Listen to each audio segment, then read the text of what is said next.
Chapitre 18. Tout autour de nous changeait à une grande vitesse. Les hommes, les armes, les positions, la carte du monde.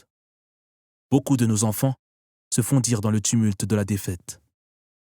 Ils se mirent à contorsionner leur langue pour exprimer des néologismes et scander des slogans éblouissants. Les filles se promenaient dans la rue sans hijab. C'est un torrent impétueux de pensées fallacieuses, de perversions et de déviations qui balayait tout sur son chemin au nom du progrès.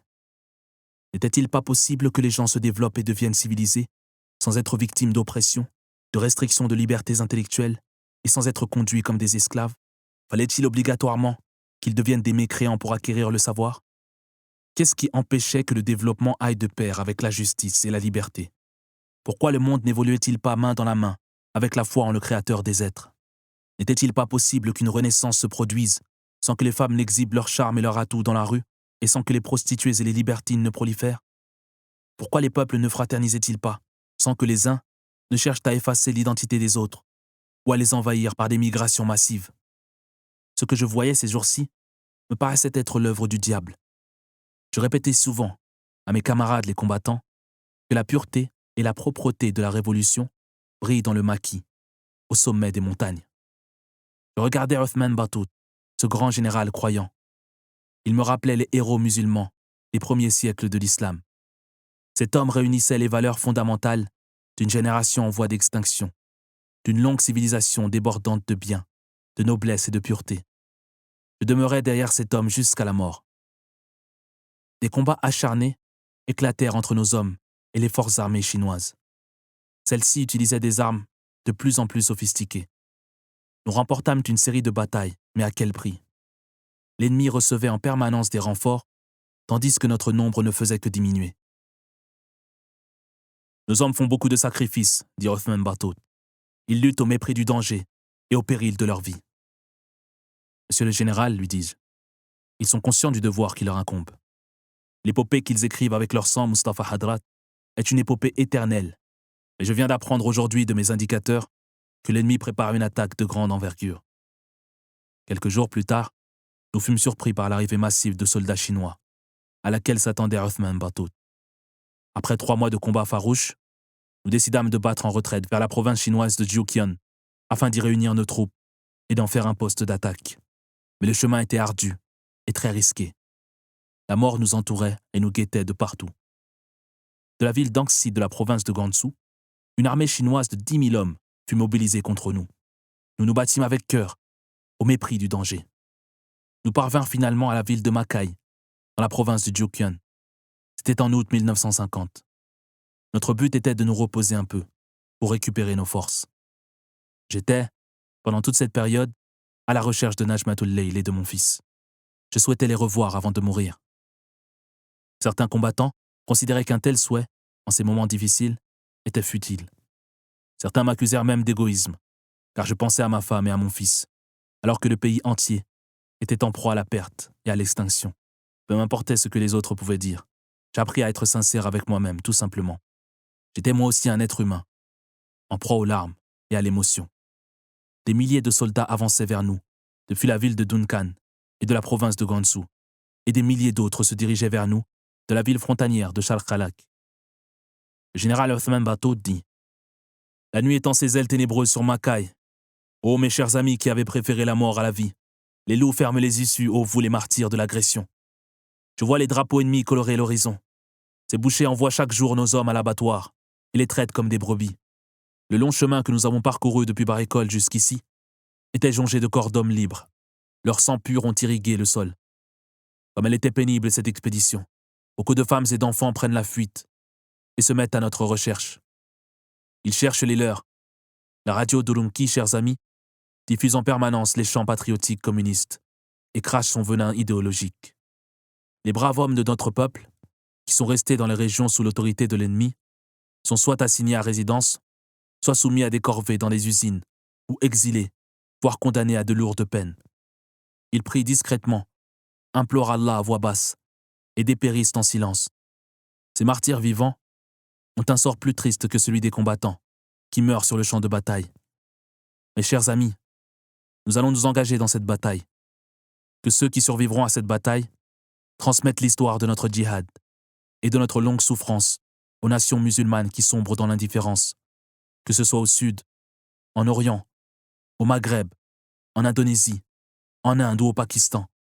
Dites-leur qu'une civilisation, à l'image de celle d'Al-Andalus, est en train de chuter et de tomber entre les mains de l'ennemi d'Allah et de l'homme. Qui sait, peut-être que les musulmans se réveilleront un jour pour unir leurs forces et remporter des batailles ultimes pour la cause d'Allah. Dites à tous les musulmans du monde de ne pas croire aux médias ennemis et de ne pas se laisser éblouir par leur civilisation, leur philosophie et leurs slogans. Il se mit à contempler le ciel, puis se tourna vers la Qibla et nous invita à faire la prière en commun. Le lendemain, nous fûmes assaillis de toutes parts par les troupes massives de l'ennemi. La bataille éclata et nous nous y engageâmes de toutes nos forces et avec une foi sincère. Puis tout se termina. Le général Othman Batout fut capturé par les ennemis. Du haut d'une colline, je le vis marcher la tête haute pendant que les communistes le tiraient par ses manches, sa capuche et son manteau, et lui faisaient des gestes de menace de mort, tandis qu'il les regardait fièrement et avec dédain. Les combattants qui étaient restés en vie se dispersèrent partout. Chacun d'eux prit la direction des frontières, dans l'espoir d'entrer au Cachemire. Le 29 avril 1951, le général Othman fut mené au gibet, et 90 000 Turkestanais et Chinois furent réunis, sous la menace des armes, pour qu'ils assistent à son exécution. Ce fut la fin du héros Othman Batout. Je m'étais faufilé discrètement dans la foule, en portant, pour passer inaperçu, l'uniforme des soldats de Duncan. Je regardais, les larmes aux yeux, le héros martyr, en riant de manière hystérique et en criant comme un fou. « Vive la justice !» Cette nuit dure et sombre, je pris la route de ceux qui fuyaient l'enfer. Après un voyage pénible, j'arrivai à la frontière du Cachemire. Je pus rencontrer à cet endroit les survivants. Des 20 000 rebelles qui étaient dans le maquis, il n'en resta que 300. Après la grande bataille, l'ennemi continua de pourchasser les rebelles tout au long sur la route. Il y eut plusieurs affrontements à Sunkris, Kutsao et d'autres villes du Tibet. L'ennemi essuya aussi de lourdes pertes.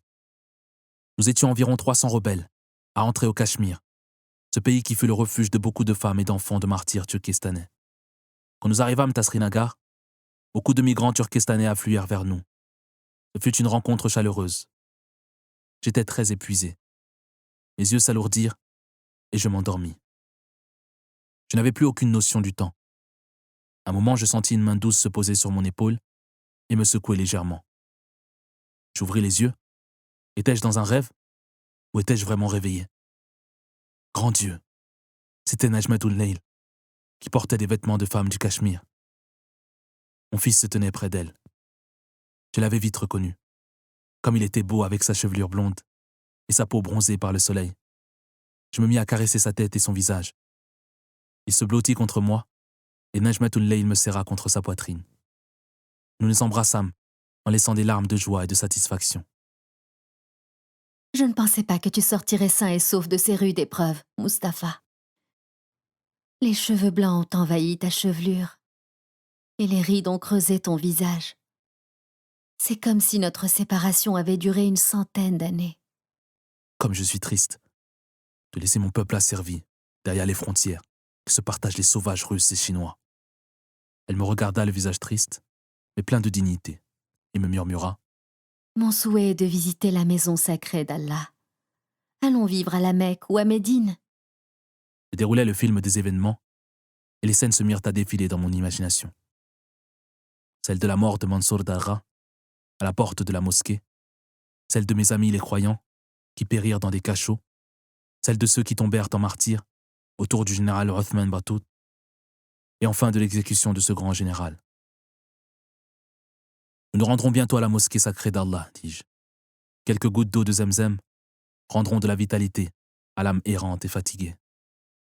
Je m'imaginais en train d'annoncer à voix haute, aux foules de pèlerins, l'approche de la délivrance, derrière ce voile d'acier en Chine et en Russie. J'imaginais la scène où des millions de musulmans se mettaient à déchirer le linceul de l'infamie et de l'indifférence et à rallier l'étendard de l'unicité d'Allah pour libérer de nouveau des millions d'êtres asservis. Telle est mon histoire. C'était l'histoire des Ouïghours. par Najib El-Kilani. Titre original en arabe, Layali Turkistan, les nuits du Turkestan. Narration Ali Ezeri. Traduction Mohamed Karimi. Tout droit de production, d'adaptation et de reproduction par tous les procédés, réservé pour tout pays.